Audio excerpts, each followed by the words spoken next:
안녕하세요. 2월 24일 금요일입니다. 오늘은 마태복음 17장 1절에서 13절까지의 말씀을 같이 묵상하겠습니다. 오늘 본문에 기록된 사건을 변화산 사건이라고 합니다. 예수님께서 세 명의 제자들 앞에서 그 모습이 또 그 형체가 영광스러운 모습으로 변화되었고, 이를 목격한 세 명의 제자는 그 황홀한 그 가운데 자신이 무엇라 말하는지도 모를 지경이 되었습니다. 그리고 이 사건은 왕이신 예수님의 영광을 드러내는 사건이었습니다. 육신을 입고 오신 인간이셨지만 그와 동시에 온전히 하나님이셨음을 만천하에 드러내는 사건이 된 것이죠. 이 사건을 통해서 세 명의 제자들은 확실히 알게 되었습니다. 예수님께서 성경에 약속하신 메시아, 바로 그분이시구나, 확실히 깨닫게 되었던 것입니다. 이전에도 예수님이 하시는 일을 보면서 하나님의 아들이심을 고백하고 따랐지만, 그들이 상상하는 그 이상으로 예수님은 실제 하는 하나님의 영광이시라는 것을 이 변화산 사건을 통해서 깨닫게 된 것입니다. 그리고 본문 말미에 예수님과 제자들의 대화를 통해 제자들이 또 깨닫게 된 것이 있습니다.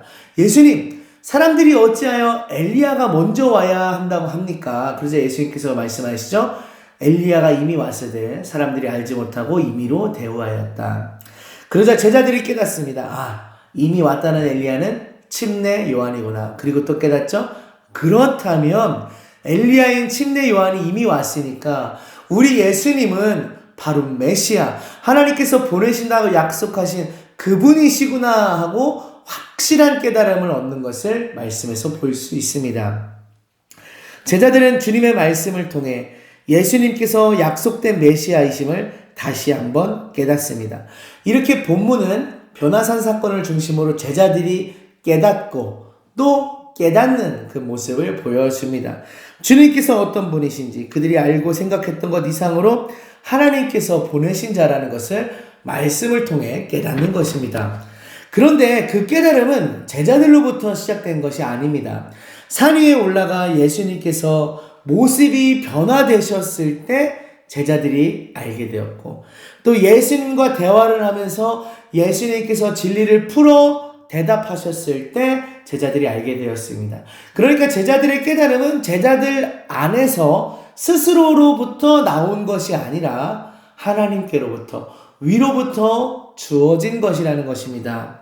오늘 우리도 마찬가지입니다. 우리가 예수님을 깨닫는 것이 아닙니다. 우리는 말씀을 가까이 하고자 노력할 뿐입니다. 우리가 말씀을 가까이 하고자 노력할 때 그 위에 깨달음을 주시는 분은 우리 자신이 아니라 바로 하나님이십니다. 오늘 우리가 이렇게 기도했으면 좋겠습니다. 하나님, 제가 말씀을 읽을 때 조명해 주십시오.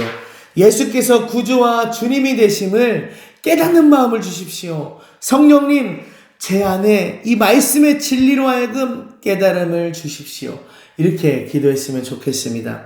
이렇게 기도하며 깨달음의 자리로, 또 은혜의 자리로, 기도의 자리로 힘껏 나아가는 저와 여러분 되었으면 좋겠습니다. 기도하겠습니다. 하나님, 오늘은 예수님의 변화산 사건을 중심으로 저희들이 예수께서 누구신지 깨닫게 되는 것은 저희로부터 시작되는 것이 아니라 하나님께서 부어주시는 것임을 묵상하였습니다. 하나님, 오늘도 하나님 은혜가 필요합니다. 저희들의 힘으로 주님을 붙드는 것은 한계가 있습니다. 주님 말씀을 가까이 하고 사모함으로 나아갈 때 그 위에 오직 하나님의 은혜로 깨달음을 부어 주시옵소서. 예수께서 우리 주님과 구주가 되신다는 것과 하나님의 말씀 1.1획도 변개함 없이 진리라는 것을 저희 마음 가운데 깨달을 수 있도록 성령님 인도해 주시옵소서. 오늘 하루도 주님의 손에 의탁드리고 감사드리며 예수님의 이름으로 기도합니다. 아멘. 오늘 하루 말씀과 함께 동행하며 주님 주시는 깨달음 누리기를 소망합니다.